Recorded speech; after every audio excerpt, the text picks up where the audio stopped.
It's pretty clear that the Republicans have the vote for the budget resolution.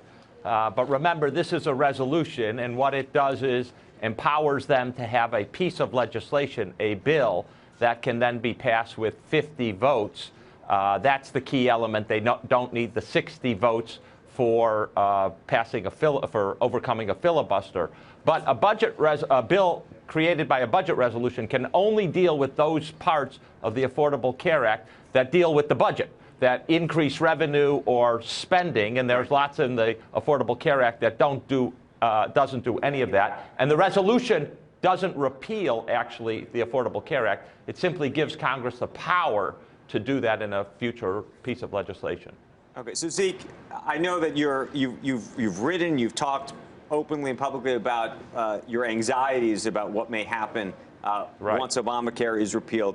What's the single thing you worry about, and is there a way to keep whatever that is that you're about to say? So look, the big problem is if you get rid of the mandate, you get rid of the revenues, you get rid of the subsidies to people, you disrupt the individual market for health insurance, and you really throw millions of people off health insurance, make it impossible for them to buy. And if you do that, and you also eliminate the revenue that funds the Affordable Care Act, which Republicans have said they want to do, it makes it very hard to create a replacement option. And I think that scenario, disrupting the insurance market with no revenue to have a replacement and to fund subsidies or refundable tax credits for people to buy insurance, is really a nightmarish scenario. And I think it's probably even giving some Republicans pause.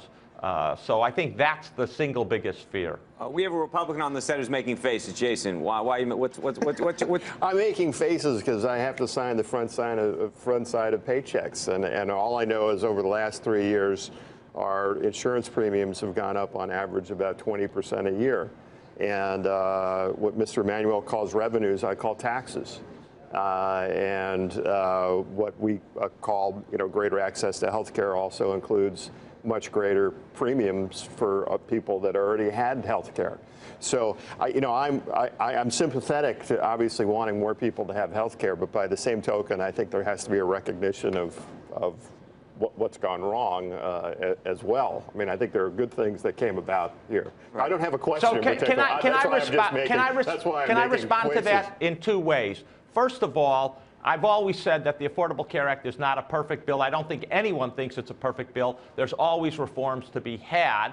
The second point I would make to counter that claim about increase in insurance premiums.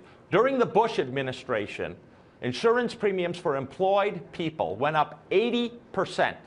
During the Obama administration, the same 8 years, insurance premiums for employed people went up 35%.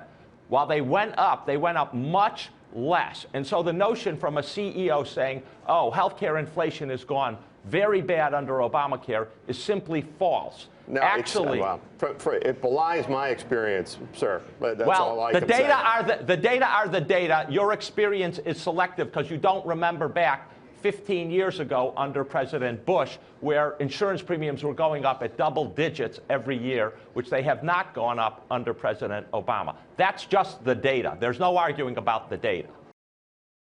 Hey there, thanks for checking out CNBC on YouTube. Be sure to subscribe to stay up to date on all of the day's biggest stories. You can also click on any of the videos around me to watch the latest from CNBC.